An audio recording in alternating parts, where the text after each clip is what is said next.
el capítulo 1 vamos a leer. Vamos a empezar el libro de Filipenses y vamos a leer el capítulo 1, los primeros 11 versículos. Yo voy a leer el primero y, bueno, como somos aproximadamente la cantidad de personas, igual que los versículos, vamos a leer un versículo cada uno, el que tiene Biblia o el que no la puede pedir prestada. Empiezo yo con el 1 y después siguen con los siguientes versículos. Así todos participamos. Pablo y Timoteo, siervos de Jesucristo, a todos los santos en Cristo Jesús que están en Filipos, con los obispos y diáconos. Gracias y paz a vosotros, de Dios nuestro Padre y el Señor Jesucristo. Doy gracias a Dios siempre y me acuerdo de vosotros. Sí, en todas mis oraciones, rogando con vosotros por nuestra comunidad Estando persuadido de esto, que el que comenzó en vosotros la buena obra, la perfeccionará hasta el día de Jesucristo. Como me es justo el sentimiento de todos nosotros, con tanto tengo en el corazón, que me entusiasme de la defensa, la asignación de vuestro. Todos vosotros sois participantes conmigo en la gracia. porque yo he testigo de cómo os amo a todos vosotros con el entrañable amor de Esto pido en oración, que vuestro amor abunde aún más en ciencia y en todo conocimiento. para que aprobéis lo mejor, a fin de que seáis sinceros y comprensibles para el cielo.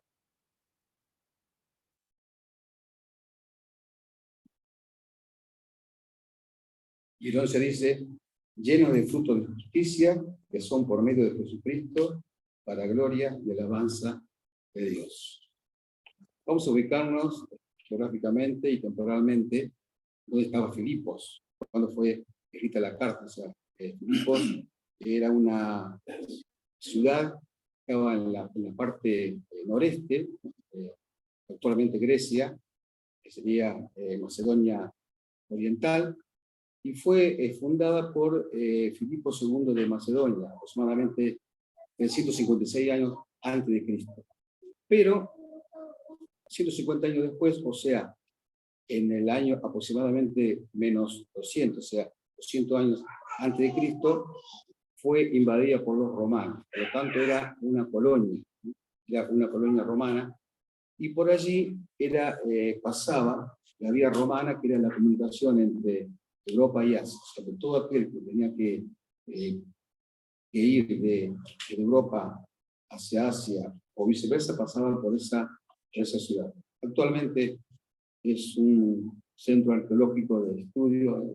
Si ustedes pueden ver, hay fotos de ruinas, ¿no?, de esa ciudad. Era una zona minera, cerca de allí había minas de oro, y a esa ciudad fue donde Pablo por primera vez predica el Evangelio en Europa.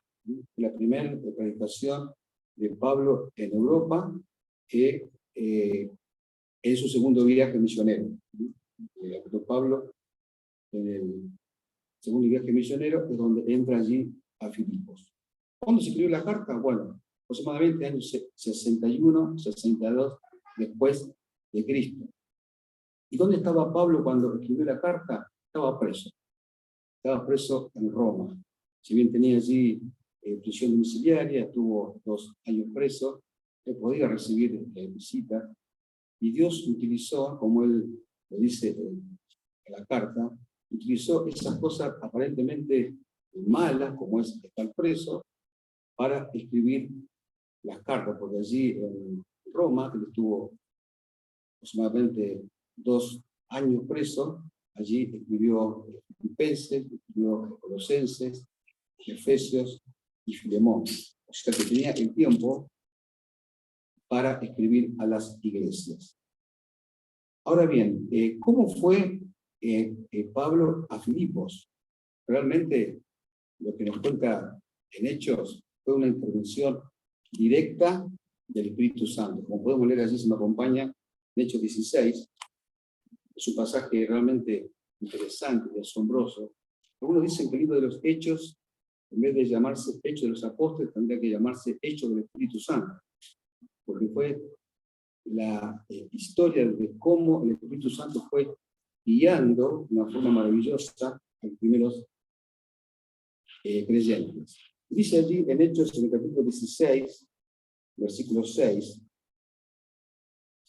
y atravesando Frigia y la provincia de Galacia, les fue prohibido por el Espíritu Santo hablar la palabra de Dios. Fíjense que aquí vemos que el Espíritu Santo está actuando en forma directa. Aquí no, aquí sí, una parte lo prohibió, la parte lo incentivó que vaya. La palabra de Dios no nos revela de qué forma les impidió ir a donde ellos querían ir, pero sí nos revela de qué forma les indicó dónde tenían que ir. Versículo 7, y cuando llegaron a Misia, intentaron ir a Bitinia, pero el Espíritu no se lo permitió, y pasando junto a Misia, descendieron a Troas. Y se le mostró a Pablo una visión de noche, un varón macedonio, que estaba en pie, rogándole y diciendo, pasa a Macedonia y ayúdame. Cuando vio la visión, enseguida procuramos partir para Macedonia, dando por cierto que Dios nos llamaba para que les anunciáramos el Evangelio. Fíjense que la idea de ir a predicar el Evangelio a Europa, allí en Filipos, fue precisamente de Dios. Ellos tenían otro pensamiento, otro camino, de ir a otro lugar, y el Espíritu Santo les impidió ir a esos lugares que ellos querían ir. Dijeron, y por medio de esta visión del varón macedonio, Dios le dijo dónde tenía que ir. Allí una visión donde dice, pasa a Macedonia y ayuda. Y dice en el versículo 11, zarpando pues de Troas, vinimos con rumbo directo a Samotracia, y al día siguiente a Neápolis, y de allí a Filipos, que es la primera ciudad de la provincia de Macedonia, y una colonia romana, por ejemplo. Y estuvimos en aquella ciudad algunos días. Y un día de reposo, salimos fuera de la puerta, junto al río, donde solía hacerse la oración, y sentándonos, hablamos a las mujeres que se habían reunido. Entonces, una mujer llamada Lidia, vendedora de púrpura de la ciudad de Tiatira, que adoraba a Dios, estaba oyendo y el Señor abrió el corazón de ella para que estuviese atenta a lo que Pablo decía. Y cuando fue bautizada, y su familia nos rogó diciendo, si habéis juzgado que yo sea fiel al Señor, entrad en mi casa y posad, nos obligó a quedarnos. Ahí podemos ver cómo es una situación rara en Pablo, porque siempre cuando llegaba a una ciudad, lo primero que hacía era ir a predicar a una sinagoga. Se puede suponer que en Filipo no había sinagoga, y por eso fue con los discípulos allí, a la orilla del río, donde estaban unas mujeres. O sea, podemos decir que la iglesia de Filipos nació por la conversación de Pablo con esas mujeres. Y Pablo le predicó el Evangelio. El segundo viaje misionero comienza alrededor del 50 después de Cristo. Él escribió la carta en el 61, o sea que pasaron aproximadamente 11 años. ¿Y qué leímos en el versículo 1? Dice, a los santos, con los obispos y diáconos. Ya era una iglesia formada. No era un grupo de mujeres, sino que luego de 11, 12 años ya era una iglesia formada, como vamos a ver, muy cara a los sentimientos de Pablo. Había allí una afinidad, un amor mutuo muy grande. Nada que ver el tono con que Pablo escribe a los filipenses, como lo hizo, por ejemplo, con los corintios, de una exhortación. Con los filipenses había un amor mutuo muy demostrable, y vamos a ver cómo Pablo se regocija en los hermanos que están creciendo día a día y están firmes en el Señor. Dice, no solo esta iglesia tenía crecimiento espiritual, sino que también era una iglesia muy unida y generosa. Tenían, como leímos allí, comunión en el Evangelio. Allí en el versículo, bueno, Pablo dice en el 3 que él siempre da gracias a Dios cuando se acuerda de ello. Siempre en todas mis oraciones, cuando Pablo oraba al Señor, se acordaba de los hermanos de Filipos, rogando con gozo por todos ustedes, por vuestra comunión en el Evangelio desde el primer día hasta ahora. O sea que allí Pablo estaba prisionero en Roma y se acordaba de los hermanos en Filipos. Dice en el versículo 6, dice, estando persuadidos, estando convencidos, estando seguro de, ¿qué cosa? Que el que comenzó en ustedes la buena obra, la perfeccionará hasta el día de Jesucristo. El Señor comenzó la buena obra en ellos y la va a perfeccionar hasta el día de Jesucristo. ¿Cómo decía Pablo que sean los filipenses para el día de Cristo? Allí vuelve a mencionar en el versículo 10 el día de Cristo, que es el día de la manifestación de Cristo, el día de regreso de Cristo. Allí, en el versículo 10 dice, para que aprobéis lo mejor, a fin de que sean sinceros e irreprensibles para el día de Cristo. Y si leemos en la página siguiente, en el capítulo 2, versículo 15, dice, para que sean irreprensibles y sencillos, hijos de Dios, sin mancha, en medio de una generación maligna y perversa, en medio de la cual resplandecéis como luminares de luz. O sea que, como decía Pablo, que sean los creyentes para la venida del Señor, para el día de Jesucristo, sinceros, irreprensibles y sencillos. Como decía el Señor, que seamos los creyentes para el día de Cristo, sinceros, irreprensibles y sencillos. Uno puede decir, pero yo no soy 100% sincero. Hay veces que aparento lo que no soy. Doy una imagen distinta a lo que realmente soy. Alguien podría decir, yo no soy 100% irreprensible. Hay veces que yo me tengo que tirar de la oreja como un padre a su hijo que se porta mal y tengo que recibir una reprensión de parte de Dios porque pienso, digo o hago cosas que no convienen. También podemos decir, yo no soy 100% sencillo. A veces me complico la vida, complico la verdad sencilla del Evangelio. Es por eso que el apóstol quiere que abundemos más, como dice también, en amor. Nuestra vida es una vida en crecimiento. Luego nuevamente el versículo 6. Así donde dice que estando persuadido, seguro, confiado en esto, que el que comenzó en nosotros, en ustedes, la buena obra, la perfeccionará hasta el día de Jesucristo. La pregunta es, ¿qué es la buena obra que el Señor empezó en cada uno de los creyentes? ¿Es solamente un cambio de conducta moral? La buena obra que el Señor comenzó en el creyente es dejar los vicios de la vieja vida, los malos hábitos que antes de conocer al Señor, cambiarlos por buenos hábitos. Es quizás la buena obra que el Señor empezó, obedecer a Dios como un soldado obedece las órdenes de un superior.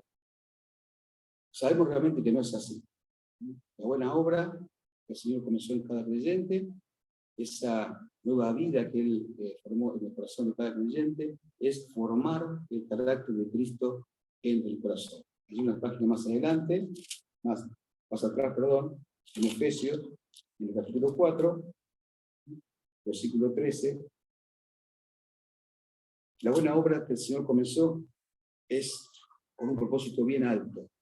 Dice allí Pablo, Efesios 4:13, hasta que todos lleguemos a la unidad de la fe y del conocimiento del Hijo de Dios, a un varón perfecto y mujer perfecta, a la medida de la estatura de la plenitud de Cristo. Esa es la obra que el Señor empezó en cada uno de nosotros en el momento de la conversión. Y dice allí, la perfeccionará hasta el día de Jesucristo. ¿Cómo Dios la perfecciona? ¿Cómo hace esa perfección en la vida del creyente? El único medio de perfeccionamiento es precisamente el Señor Jesús. Vamos allí en Efesios 4, y ahora vamos a leer el versículo 15. Dice Efesios 4:15, sino que siguiendo la verdad en amor, crezcamos en todo en aquel que es la cabeza, esto es Cristo. O sea que el Señor quiere que crezcamos en todo en Cristo. Volvemos a Filipenses. Vemos en el versículo 9. Dice, y esto pido en oración, que vuestro amor abunde más y más en ciencia y en todo conocimiento, en sabiduría y en discernimiento. ¿Para qué? Para que aprobéis lo que es lo mejor, a fin de que seáis sinceros y irreprensibles para el día de Cristo, llenos, dice, de frutos de justicia. Esos frutos de justicia no son justicia nuestra, sino la justicia de Dios. El fruto del Espíritu Santo, amor, gozo, paz, paciencia, mansedumbre, fe, templanza, benignidad. Por medio de esforzarme, por medio de renunciar, por medio de ligarme, no, dice, lleno de frutos de justicia que son por medio de Jesucristo. O sea que Él empezó la buena obra y Él la va a perfeccionar solamente por medio de Él, para gloria y alabanza de Dios. Como dijimos, este vínculo, también podíamos leer una parte más adelante, respecto al fruto, Colosenses 1:10. Pablo repite el mismo concepto. En Colosenses 1:10 dice, para que andéis como es digno del Señor, agradándole en todo, llevando fruto en toda buena obra y creciendo en el conocimiento de Dios. Ese es el deseo que tenía Pablo, tanto para los filipenses como para los colosenses, y ese es el deseo que tiene Dios para cada uno de nosotros. Como decíamos, el vínculo entre los hermanos de Filipo y Pablo era muy estrecho, había un amor mutuo allí, ¿no?, entre ellos, y lo podemos ver cómo él se expresa en cuanto a la relación y el amor que siente por ellos, ¿no? Allí, Filipenses 1:7 y 8, lo que leímos, dice, como me es justo sentir esto de todos ustedes, por cuanto los tengo en el corazón. Dice, alguien tiene en el corazón a alguien entrañable, alguien que quiere mucho. Le dice Pablo a los filipenses, los tengo en el corazón y en mis prisiones y en la defensa y confirmación del Evangelio, todos ustedes sois participantes conmigo de la gracia. ¿Sí? A pesar que él estaba prisionero, como más adelante, el mismo capítulo 1, es como que él a veces sentía como que lo iban a matar, como que eran los últimos días de su vida, cuando dice, yo, para mí es lo mismo, si muero me voy con Cristo, pero si me quedo es por bien de ustedes. Él allí se acuerda de los filipenses, dice, porque Dios me es testigo, y lo pone por testigo al mismo Señor. Dice, Dios me es testigo de cómo los amo a todos ustedes, y dice con el entrañable, esa palabra entrañable es que nace de las entrañas, que nace de la más profunda intimidad del ser humano, con el entrañable amor de Jesucristo. Amor que se demuestra no solo con palabras, sino también con hechos. Y Pablo guardaba en su corazón algo que los filipenses habían hecho. Que cuando él estaba en necesidad, ellos se acordaron de él. Allí, vamos a ver en el capítulo 4, nos adelantamos un poquito, Filipenses 4:15. Él siempre recordó esto, solamente se lo dice a ellos, sino también se lo dice a los corintios.